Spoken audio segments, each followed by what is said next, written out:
వంట స్టార్ట్ చేసే ముందు మెడిటేషన్ చేయండి. మెడిటేషన్ ఎలా చేయాలంటే సుఖాసనంలో హాయిగా కూర్చొని చేతులు రెండు కలిపి కళ్ళు రెండు మూసుకొని ప్రకృతి సహజంగా జరుగుతున్న ఉచ్ఛ్వాస నిశ్వాసాలని గమనిస్తూ ఉండాలి. మధ్యలో ఆలోచనలు వస్తూ ఉంటే కట్ చేస్తూ మళ్ళీ శ్వాస మీద ధ్యాస పెట్టాలి. కూర్చోగలిగినంత సేపు కూర్చొని చేతులు కళ్ళ మీద పెట్టుకొని నిదానంగా కళ్ళు తెరవాలి. ఇలా మెడిటేషన్ చేసిన తర్వాత అప్పుడు వంట స్టార్ట్ చేయండి. అప్పుడు వంట చాలా బాగా వస్తుంది. నేను రోజు ఇలానే చేస్తూ ఉంటాను.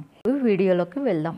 పాన్లో కొంచెం ఆయిల్ వేసుకొని హీట్ అయిన తర్వాత మీడియం సైజులో కట్ చేసుకున్న ఉల్లిపాయలను వేసి కొంచెం వేగాక మీడియం సైజులో కట్ చేసుకున్న బంగాళదుంపలు, క్యారెట్ ముక్కలు, తగినంత సాల్ట్ వేసి కలబెట్టి మూతబెట్టి మగ్గనివ్వాలి. మగ్గిన తర్వాత చిటికెడ పసుపు, తగినంత కొబ్బరి, వేయించుకున్న నువ్వుల పౌడర్, తగినంత కారం, చిటికెడు మిరియాల పౌడర్ వేసి బాగా కలబెట్టి మూతబెట్టి మగ్గనివ్వాలి. మగ్గిన తర్వాత వేడివేడి అన్నంలోకి కానీ చపాతీలోకి కానీ సర్వ్ చేసుకోవాలి. Thank you for watching.